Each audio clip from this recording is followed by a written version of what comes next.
Concept discuss చేశాక velocity of sound in air ని find out చేద్దాం. ఓకే, సో రెసొనెన్స్ అంటే ఆల్రెడీ చెప్పాను, ఆర్గాన్స్ పైప్ గురించి డిస్కస్ చేసినప్పుడే రెసొనెన్స్ అనే కాన్సెప్ట్ కూడా డిస్కస్ చేస్తాం. అంటే దాని అర్థం ఏంటి, యాక్చువల్ గా ఆబ్జెక్ట్ కి ఒక న్యాచురల్ ఫ్రీక్వెన్సీ ఉంటుంది, ప్రతి ఆబ్జెక్ట్ కి కూడా ఒక న్యాచురల్ ఫ్రీక్వెన్సీ ఉంటుంది. ఆ ఫ్రీక్వెన్సీ వైబ్రేట్ అయిన ఫ్రీక్వెన్సీస్ తో కనుక మ్యాచ్ అయినట్టయితే లేదా రెండు సేమ్ లేదా ఈక్వల్ గా ఉన్నట్టయితే ఆ కండిషన్ ని రెసొనెన్స్ ఫ్రీక్వెన్సీ అని అంటారు. ఓకే, ఒరిజినల్ గా ఆబ్జెక్ట్ కొన్న ఫ్రీక్వెన్సీని ఆబ్జెక్ట్ వైబ్రేషన్ లోకి వచ్చినప్పుడు ఫ్రీక్వెన్సీ రెండు సిమిలర్ గా లేదా ఈక్వల్ గా మ్యాచ్ అయినట్టయితే అప్పుడు మనకి రెసొనెన్స్ అనే కండిషన్ అక్కర్ అవుతుంది. ఓకే, సో ఇక్కడ determination of velocity of sound in air అని క్వశ్చన్ అడుగుతారు. సో దానికి సంబంధించిన ఆన్సర్ మీరు ఇలా ఎక్స్ప్లెయిన్ చేయాలి. Next at the same time determination of velocity of sound in air మీకు ఒక ఎక్స్పెరిమెంట్ ఫార్ములా ఉంటుంది. ప్రాక్టికల్ ఎగ్జామ్స్ లో కూడా velocity of sound in air ఒక ఎక్స్పెరిమెంట్. ఓకేనా, సో దానికోసం ఒక రెసొనెన్స్ ట్యూబ్ తీసుకోవాలి. సో రెసొనెన్స్ ట్యూబ్ తీసుకుంటాం.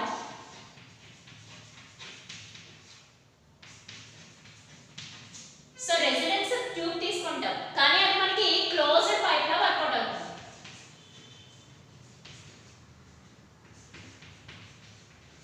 సో అది మనకి ఒక క్లోజ్డ్ పైప్ లా వర్కౌట్ అవుతుంది. ఇందాకే కదా క్లోజ్డ్ ఆర్గాన్ పైప్ గురించి డిస్కస్ చేసాం. నేను మీకు organ pipe, open organ pipe, closed organ pipe చెప్పినప్పుడే చెప్పాను. Organic pipe is nothing but metallic pipe which produces resonance sound. అందుకనే రెసొనెన్స్ ట్యూబ్ అని తీసుకుంటాం. ఆ రెసొనెన్స్ ట్యూబే ఆర్గాన్ పైప్ మనకి, కాకపోతే క్లోజ్డ్ పైప్ తీసుకుంటాం.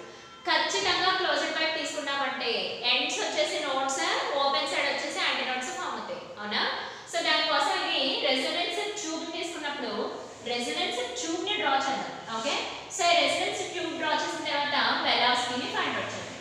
సో రెసొనెన్స్ ట్యూబ్ ఇది మనకి చూసినట్టయితే క్లోజ్డ్ పైప్ లా కనబడుతుంది కదా.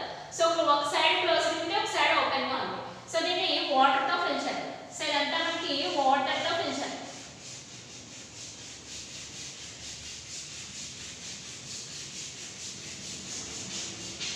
ఓకే, వాటర్ తో ఫిల్ చేద్దాం. ఓకేనా, సో వాటర్ తో ఫిల్ చేసిన తర్వాత వాటర్ తో ఫిల్ చేస్తాం. సో ఇక్కడ ఒక ట్యూనింగ్ ఫోర్క్ ని పెట్టాలి. సో ఇక్కడ ఒక ట్యూనింగ్ ఫోర్క్ ని ప్లేస్ చేస్తాం. ఓకే, సో ఈ ట్యూనింగ్ ఫోర్క్ ఎప్పుడైతే ఈ రెసొనెన్స్ ట్యూబ్ కి వచ్చి టచ్ అయిందో ట్యూనింగ్ ఫోర్క్ అని అంటారు. ట్యూనింగ్ ఫోర్క్, ట్యూనింగ్ ఫోర్క్ అంటే ట్యూన్ చేసేది అనమాట, ఫ్రీక్వెన్సీస్ ని మ్యాచ్ చేసే ఫోర్క్ అది ట్యూనింగ్ ఫోర్క్ అంటే. సో ఎప్పుడైతే ట్యూనింగ్ ఫోర్క్ కి రెసొనెన్స్ ట్యూబ్ నుంచి టచ్ చేసిందో ఇక్కడ మనకి సౌండ్ వేవ్స్, ఇదంతా మనకి వాటర్, ఇదంతా మనకి వాటర్. ఓకే, సో ఇదంతా మనకి వాటర్. ఎప్పుడైతే ఇది ట్యూనింగ్ ఫోర్క్ ఈ రెసొనెన్స్ ట్యూబ్ నుంచి టచ్ చేసిందో, ఈ రెసొనెన్స్ ట్యూబ్ నుంచి టచ్ చేసిందో ఇక్కడ మనకి వేవ్ అనేది ప్రొడక్షన్ అవుతుంది. ఓకేనా, సో ఇక్కడ వేవ్ అనేది ప్రొడక్షన్ అవుతుంది. వేవ్ అనేది ప్రొడక్షన్ అవుతుంది. సో ఇక్కడ వరకు మనకి ట్యూబ్ ప్లేస్ అయి ఉంది. మరి ఈ పాయింట్స్ కి ఎందుకు వేవ్ వచ్చింది, వీటిని ఎండ్ కరెక్షన్ ఈ అని చెప్తారు. ఈ చిన్ని హైట్స్ ని ఎండ్ కరెక్షన్ ఈ అని చెప్పాలి. సో ఈ కంప్లీట్ లెంత్, ఈ లెంత్ ని చూసారా, దీన్ని L1 అని చెప్తాం. L1 వేవ్, ఈ ప్రొడక్షన్ అయిన సౌండ్ వేవ్ కి లెంత్ వచ్చేసి L1 ఓన్లీ ట్యూబ్ వరకు అయితే. మరి ట్యూబ్ అవుటర్ సర్ఫేస్ కూడా వెళ్ళింది కదా, ట్యూబ్ దాటేసి అవుటర్ సర్ఫేస్ కూడా వెళ్ళింది. ఆ పాయింట్స్ ని ఓన్లీ ఎండ్ కరెక్షన్ అని తీసుకోవాలి. ఎండ్ కరెక్షన్స్ అని అంటారు. ఎండ్ కరెక్ట్ అయ్యేవి అనమాట. వాటిని మనం కన్సిడరేషన్ లోకి తీసుకున్నా అవన్నీ మనకి క్యాన్సిల్ అయిపోతాయి. అవి క్యాలిక్యులేషన్ చేసినప్పుడు చెప్పుకుందాం. ఓకే, సో ఇక్కడ length L1 plus E, length L1 plus E, E is nothing but end correction. E is nothing but end correction. E is nothing but end correction.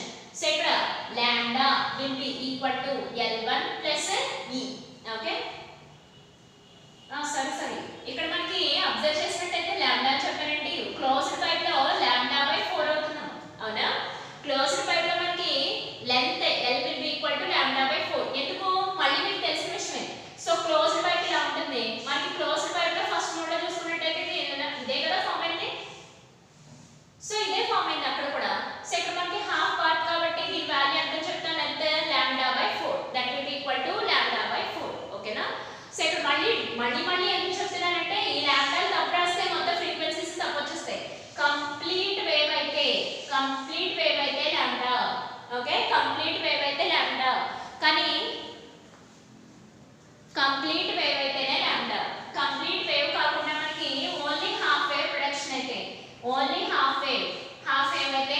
Lambda by 2. మళ్ళీ ఇందులో half wave కాబట్టి half wave, only ఇందులో half wave కాబట్టి lambda by 4. Only half wave కాబట్టి lambda by 4. సరేనా? Lambda by 4. ఈ half wave మనకి lambda by 4 కి తీసుకుంటాం. అందుకని ఇక్కడ ఈక్వల్ టు లాంబ్డా బై 4. ఈ అంటే ఇక్కడ మనకి ఎండ్ కరెక్షన్, అంటే ట్యూబ్ దాటి అవుట్ ఆఫ్ వచ్చిన వేవ్ ని ఎండ్ కరెక్షన్ తీసుకుంటారు. అంటే ప్రొడక్షన్ ఆఫ్ ఎండ్ కరెక్షన్స్. పైగా కొన్నిసార్లు క్యాలిక్యులేషన్ లో క్యాన్సిల్ అయిపోతాయి కూడా. సో ఇది ఫస్ట్ కేస్. మరి సెకండ్ కేస్ చూసినట్టయితే మళ్ళీ రెసిడెన్స్ ట్యూబ్ తీసుకొని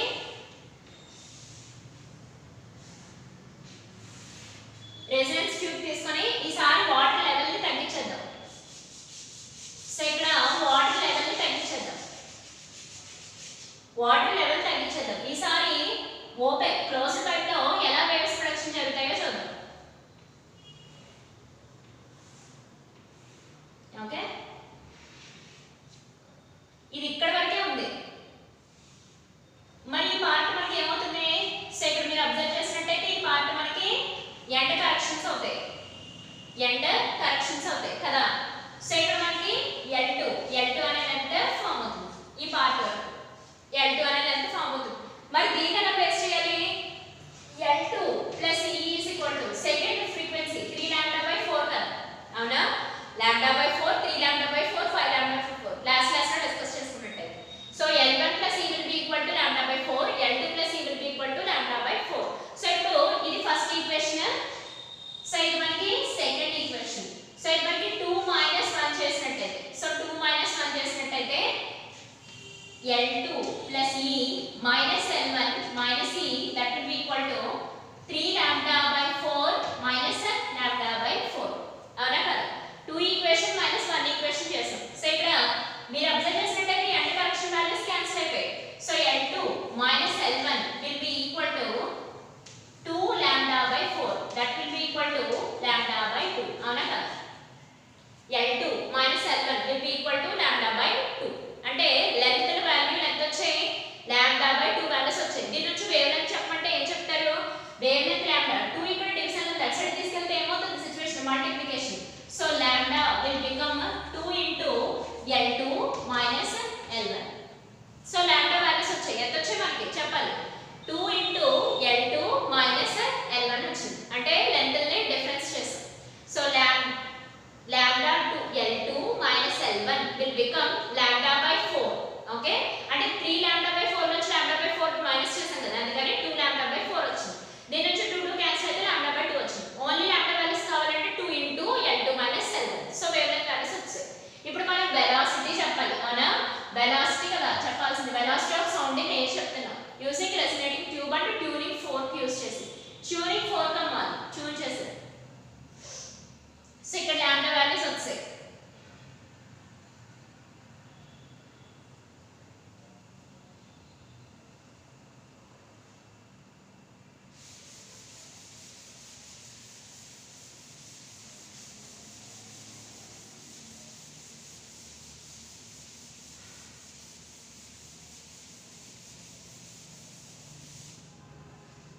సో ఇక్కడ మనకు కావాల్సిన లాంబ్డా వాల్యూస్ వచ్చాయి. అవునా? Lambda is equal to 2 into L2 minus L1. కానీ మనకు కావాల్సింది వెలాసిటీ కదా. Velocity V is equal to frequency into wave length. అంతేనా? ఎందుకంటే frequency is equal to velocity by wave length కదా. దీని నుంచి వెలాసిటీ ఒకటే కావాలంటే frequency into wave length. So దీన్ని ఎలా చెప్పొచ్చు? Velocity is equal to frequency F into 2 into L2 minus L1. So ఇప్పుడు ఈ ఫార్ములాని యూస్ చేసుకొని వెలాసిటీని ఫైండ్ అవుట్ చేయగలమా? చేయొచ్చు. So velocity V is equal to 2 into frequency L2 minus L1. So velocity of sound in air. Okay, so ఇది మనకి short answer question కాకుండా at the same time ఒక experiment కూడా. రెసోనేటింగ్ ట్యూబ్ ఇస్తారు, water తో first full గా fill చేసి తర్వాత హాఫ్ లో ఫిల్ చేసి అలా వాటర్ లెవెల్స్ ని రైజ్ చేసి డౌన్ చేసి అలా వెలాసిటీ ఆఫ్ ద సౌండ్ ని ఫైండ్ అవుట్ చేయొచ్చు ఎయిర్. ఓకేనా?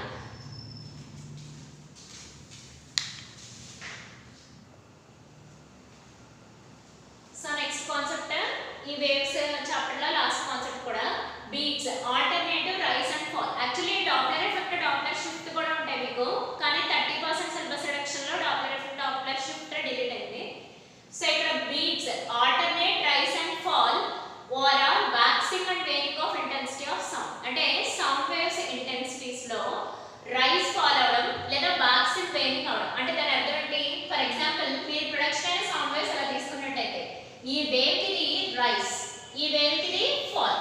సో సేమ్ వేవ్ లోనే రైస్ ఫాల్ ప్రొడక్షన్ అవుతాయి. సో సేమ్ వేవ్ లో రైస్ ఫాల్ ప్రొడక్షన్ అవి ఆ టూ వేవ్స్ కూడా ఇంటర్ఫియరెన్స్ అవుతాయి, అక్కడ మనకి బీట్స్ ప్రొడక్షన్ అవుతాయి అని చెప్తున్నారు. ఓకే, సో ఇది మనకి rice point. So rice point కి ఫాల్ పాయింట్ కి. సో ఈ పాయింట్ నే మనం బాక్సింగ్ అని చెప్తాం. సో ఈ పాయింట్ నే మనం వేవింగ్ అని చెప్తాం. ఓకే, సో సేమ్ వేవ్ లో రైసింగ్ ఫాలింగ్ లేదా బాక్సింగ్ వేవింగ్ జరిగితే అక్కడ మనకి బీట్స్ ప్రొడక్షన్ అవుతాయి. సో అగైన్ మళ్ళీ ఈ ఫ్రీక్వెన్సీ వచ్చేసి, ఈ వేవ్ ఫ్రీక్వెన్సీ వచ్చేసి f1, at the same time f2 అనే ఫ్రీక్వెన్సీ వేవ్ వచ్చి సేమ్ గా ఇలా ఇంటర్ఫియర్ అవుతాయి. సో సేమ్ డైరెక్షన్ లో కనుక మనకి ఇంటర్ఫియర్ అవుతాయి, అక్కడ మనకి బీట్స్ ప్రొడక్షన్ జరుగుతుందని చెప్తున్నారు. అంటే f1 అన్న ఫ్రీక్వెన్సీ వేవ్, f2 అన్న frequency wave rice or fall అయినా లేదా బాక్సింగ్ ఆర్ వేవింగ్ అయినా మనకి అక్కడ బీట్స్ ఫార్మేషన్ జరుగుతుందని డిస్కస్ చేస్తాం. సో అలా బీట్స్ ఫార్మేషన్ జరగాలంటే మనకి ఏ కండిషన్ లో సాటిస్ఫై చేయాలి అంటే దాని అర్థం ఏంటి? సేమ్ యాంప్లిట్యూడ్స్ మెయింటైన్ చేయాలి. అంటే నేను ఇక్కడ గీసిన డయాగ్రామ్ లో కూడా సేమ్ యాంప్లిట్యూడ్స్ మెయింటైన్ చేయాలి. అంటే టూ వేవ్స్ కూడా ఇలా కొలైడ్ అయిపోవాలి, మర్జ్ అయిపోవాలి. సో టూ వేవ్స్, సో ఈ వేవ్ ఫ్రీక్వెన్సీ f2, సో ఈ టూ వేవ్స్ కూడా ఇలా మర్జ్ అయిపోయి మనకి బీట్స్ ఫార్మ్ చేస్తాయి. బట్ కానీ రైస్ ఫాల్ రెండు ఉండాలి. ఒక కంప్లీట్ వేవ్ లో సేమ్ వేవ్ లో రైస్ ఉండాలి, ఫాల్ ఉండాలి. ఎట్ ద సేమ్ టైం దాన్ని బాక్సింగ్ వేవింగ్ అని కూడా చెప్తారు. సో ఒక వేవ్ ఫ్రీక్వెన్సీ f1, రెండో వేవ్ ఫ్రీక్వెన్సీ f2, అంటే సేమ్ హైట్ ని మెయింటైన్ చేయాలి అని అంటున్నారు. Same height, amplitudes is nothing but height కదా, మాక్సిమం పాయింట్స్ అంటే ఈ పాయింట్. సో ఇక్కడ p అనే పాయింట్ కి సమ్ 1 మీటర్ యాంప్లిట్యూడ్ వచ్చినట్టయితే ఇక్కడ q అనే పాయింట్ కి కూడా 1 మీటర్ యాంప్లిట్యూడ్స్ రావాలి. అది వాళ్ళు చెప్పాలనుకున్న మీనింగ్. సో సెకండ్ కండిషన్ వచ్చి సేమ్ డైరెక్షన్ లో ఉండాలి. సో ఈ వేవ్ టూ వేవ్స్ కూడా మనకి సేమ్ డైరెక్షన్ లో ఉన్నాయి కదా, ఆపోజిట్ డైరెక్షన్ లో లేవు. ఎట్ ద సేమ్ టైం వీటి మధ్య ఉన్న ఫ్రీక్వెన్సీ డిఫరెన్స్ ఎప్పుడు కూడా 10 కన్నా తక్కువే ఉండాలి. అంటే న్యూమరికల్ వాల్యూస్ లో 10 కన్నా ఎప్పుడు ఫ్రీక్వెన్సీ డిఫరెన్స్ తక్కువగానే మెయింటైన్ అవ్వాలి. అంటే దాని అర్థం ఏంటి? 10 కన్నా ఎక్కువగా ఫ్రీక్వెన్సీస్ వాల్యూస్ తీసుకున్నాం అనుకో, అప్పుడు యాంప్లిట్యూడ్ హైట్స్ పెరిగిపోయే అవకాశం ఉంది. అంటే దాని అర్థం మనం ఇలా తీసుకున్న వేవ్, ఫస్ట్ వేవ్ ఇలా ఉంటుంది, సెకండ్ వేవ్ ఇంత దూరంలో దానివల్ల ఏం ప్రొడక్షన్ అవుతాయి? బీట్స్ ప్రొడక్షన్ అవుతాయి, కానీ బట్ డిస్టర్బెన్సెస్ క్రియేట్ అయిపోతాయి. సో అలా డిస్టర్బెన్స్ క్రియేట్ అవ్వకుండా ఉండాలంటే తీసుకున్న వేవ్స్ యొక్క ఫ్రీక్వెన్సీస్ డిఫరెన్స్ ఖచ్చితంగా 10 అనే నెంబర్ కన్నా తక్కువగా ఉండాలి. అంటే 10 హెడ్జెస్ కన్నా తక్కువగా ఉండాలి అని అర్థం. అక్కడ 10 అని ఇచ్చారు కానీ క్లారిటీగా చెప్పాలంటే 10 హెడ్జెస్. సో ఇక్కడ 10 హెడ్జెస్ కన్నా తక్కువ ఉండాలి అని, ఓకేనా? సో ఇక్కడ మీరు అబ్జర్వ్ చేసినట్టయితే బీట్స్ ఎందుకు యూజ్ చేస్తాం అని అడుగుతున్నారు. అన్నోన్ ఫ్రీక్వెన్సీని డిటర్మైన్ చేయడం కోసం frequency f, unknown frequency f that will be equal to f1 - f2. ఆ ఫ్రీక్వెన్సీ f1 ని ఫ్రీక్వెన్సీ f2 ని డిఫరెన్స్ చేస్తే మనకు అక్కడ తెలియని ఫ్రీక్వెన్సీ, అన్నోన్ ఫ్రీక్వెన్సీని ఫైండ్ అవుట్ చేయొచ్చు. At the same time coal mines లో అది మనకి తెలియకుండా ఒకసారి పాయిజనస్ గ్యాసెస్ ప్రొడక్షన్ అవుతాయి. సో అవి గ్యాసెస్ కదా, గ్యాస్ అయినా వేవ్ నేచర్ లోనే ఉంటాయి. ఆ వేవ్ నేచర్ లోని గ్యాసెస్ ని డిటెక్ట్ చేయడం కోసం మనం బీట్స్ ని యూజ్ చేసుకోవచ్చు. ఇంకెక్కడ మ్యూజికల్ ఇన్స్ట్రుమెంట్స్ ట్యూన్ చేయడంలో కూడా మనకి బీట్స్ యూజ్ అవుతాయి. సో అలా మ్యూజికల్ ఇన్స్ట్రుమెంట్స్ ట్యూన్ అయ్యి కరెక్ట్ ట్యూనింగ్ లో వచ్చి కరెక్ట్ ఆర్డర్ లో సౌండ్ వేవ్స్ ప్రొడక్షన్ అవుతాయి, మనకి పాటలు అనేవి వెనుసొంపుగా ఉంటాయి, లేదంటే చాలా చల్లాచదురుగా వింటాం మనం సాంగ్స్ అన్ని కూడా. సో అలా మ్యూజికల్ ఇన్స్ట్రుమెంట్స్ కరెక్ట్ ట్యూనింగ్ తీసుకురావడం కోసం బీట్స్ యూజ్ చేస్తాం. At the same time coal mines లో కానీ లేదా ఏదైనా మైన్స్ లో కానీ లేదా గ్యాసెస్ ప్లాంట్స్ లో కానీ ఏమైనా పాయిజనస్ గ్యాసెస్ కనుక రిలీజ్ అయితే, సో అక్కడ పాయిజనస్ గ్యాసెస్ రిలీజ్ అయ్యాయని చెప్పడానికి కోసం కూడా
ఫ్రీక్వెన్సీ f1 ఫ్రీక్వెన్సీ f2 అవి సేమ్ డైరెక్షన్ సేమ్ యాంప్లిట్యూడ్ లో సారీ ఇంటర్ఫియరెన్స్ అవుతాయి, అక్కడ మనకి బీట్స్ ప్రొడక్షన్ అవుతాయని చెప్పుకున్నాం అవునా. సో దానికోసం first equation wave displacement y1, first equation wave displacement y1. ఇది ఆల్రెడీ వేవ్ ఈక్వేషన్స్ చెప్పుకున్నాం వేవ్ డిస్ప్లేస్మెంట్స్ గురించి. Wave displacement y1 is equal to a into sin omega 1t, that will be equal to omega plus 2/f1 అని రాస్తుంది. Omega అంటే angular frequency కదా, angular frequency formula ఏంటి 2π frequency f natural frequency. So 2π f1 into t.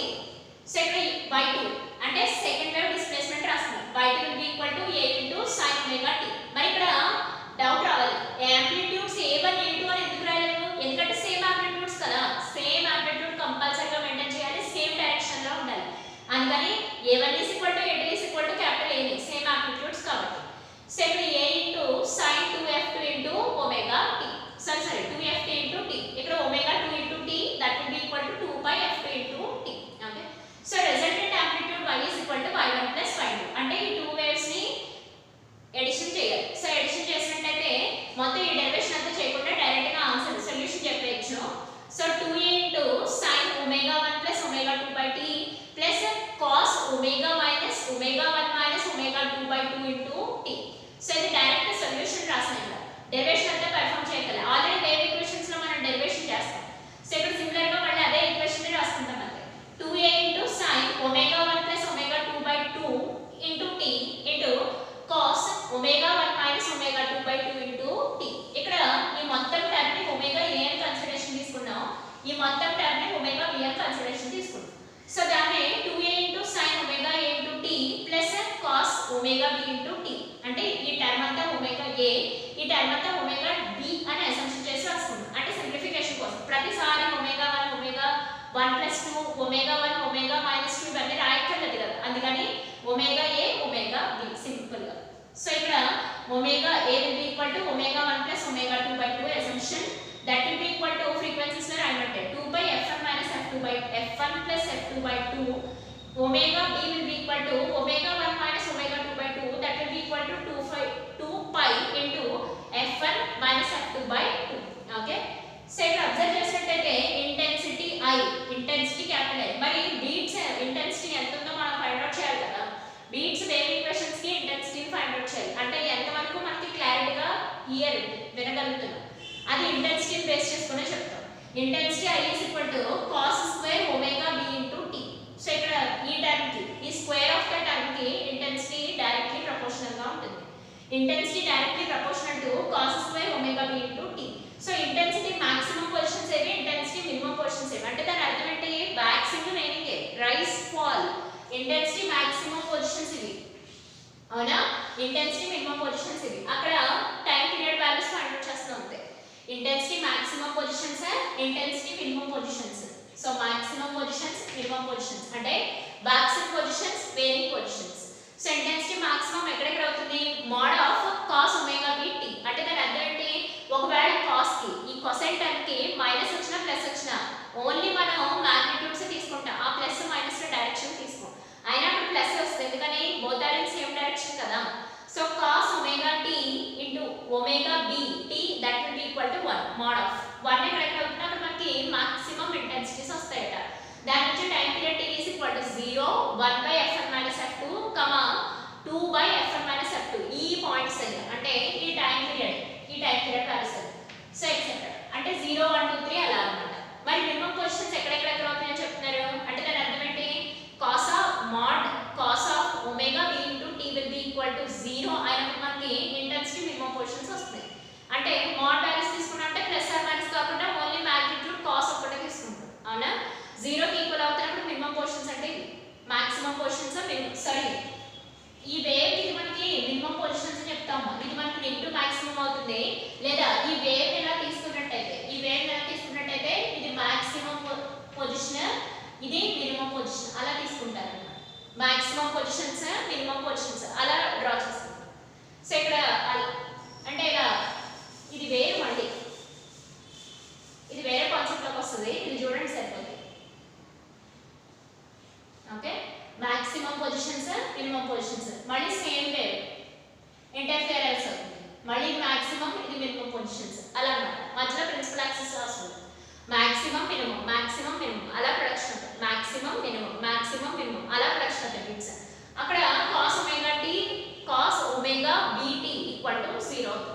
when t is equal to 1/2 into f1 minus f2, 3/2 into f1 minus f2, 1 3 5 7 అలా అంటే odd numbers లో production. ఓకేనా? So ఇది beats concept గురించి, beats ఎలా form అవుతాయో చెప్పుకున్నాం. బీట్స్ అక్కర్ అవ్వాలంటే కండిషన్స్ డిస్కస్ చేసాం. బీట్స్ యూజెస్ కూడా చూసాం. ఇప్పుడు బీట్ ఈక్వేషన్స్ కూడా చెప్పుకున్నాం. ఇక్కడతో మనకి వేవ్ చాప్టర్ కంప్లీట్ అయిపోయింది. ఓకేనా?